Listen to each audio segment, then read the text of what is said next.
ಸಾವುಕಾರ ಇದೆಂತ ಹಣ್ಣ್ರಿ? ನಾಯಿನೇರ್ಲೆ ತಡಿಯ ನಾನು ಮಗ ಕ್ಲೀನ್ ತಲೆ ಎಂತಿಲ್ಲ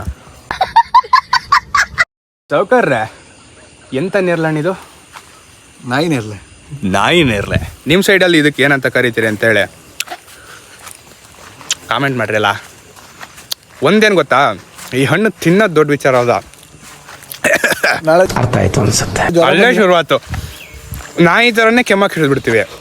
ಅದಕ್ಕಾಗಿ ಮಲೆನಾಡು ಭಾಗದಲ್ಲಿ ಈ ಒಂದು ಹಣ್ಣನ್ನು ನಾಯಿ ನೇರ್ಲೆಣ್ಣು ಅಂತ ಕರೀತಾರೆ. ಕಂಟೆಂಟ್ ಏನು ಇಲ್ಲದೆ ಇದ್ದಾಗ ಏನು ಸಾವುಕಾರ್ರೆ? ಸಿಕ್ಕಿದ್ದಲ್ಲ ಕಂಟೆಂಟ್. ಡಿಪ್ರೆಷನ್ ಇದಾದ ಕಂಟೆಂಟೇ. ಈಗ ನೋಡ್ರಿ, ನಾವು ಹಿಂಗೆ ನಡ್ಕೊಂಡು ಹೋಗ್ತಾ ಇದ್ದೀವಿ. ಬಂದಿದೆ ಅಂತ ಗೊತ್ತಾ, ಹೊಳೆ ಕಟ್ಟೆನ ಅಂತ ನೋಡ್ಕೊಂಡು ಕ್ಯಾಲ್ಸಿರಲ್ಲ ನಮಗೆ. ಹಾಗೆ ಬೋರ್ನೆಲ್ಲ ಕಿತ್ತಿ ಕೆಡವಿ ನೀರು ಎಷ್ಟಡಿಗೆ ಐತೆ ನೋಡೋಣ ಅಂತ ನೋಡಿದ್ವಿ. ಅದೇ ಕಂಟೆಂಟ್ ಇಲ್ದಾಗ ಏನಾರು ಮಾತಾಡ್ಬೇಕಲ್ಲ.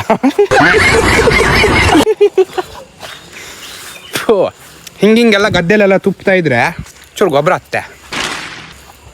ನೇರ್ಲೆ ಗಿಡ ಹುಡ್ತವೆ. ನೇರ್ಲು ಗಿಡ ಹುಟ್ಟುತ್ತವೆ. ಮತ್ತೊಂದು ಗೊತ್ತಾ ನಿಮಗೆ, ಮಲೆನಾಡು ಭಾಗದಲ್ಲಿ ನೇರ್ಲು ಎಷ್ಟು ಹೆಲ್ಪ್ ಆಗುತ್ತೆ ಗೊತ್ತಾ? ಒಂದು ಸೊಪ್ಪಿಗೆ, ಇನ್ನೊಂದು ಹೊಳೆ ಬುಡದಲ್ಲಿ ನಾವು ಕಟ್ ಹಾಕ್ತೀವಲ್ಲ. ಕಟ್ ಅಂದರೆ ಈಗ ಇಲ್ಲೊಂದು ಹೊಳೆ ಹಿಂಗೆ ಹೋಗ್ತಾ ಇದೆ, ಅಪ್ಪಿತಪ್ಪಿ ತಿರುಗಿ ಹಿಂಗೆಲ್ಲ ಹೊಂಡ್ತು ಅಂದ್ಕೊಳ್ಳಿ ಇಲ್ಲೊಂದು ಕಟ್ ಹಾಕ್ತೀವಿ.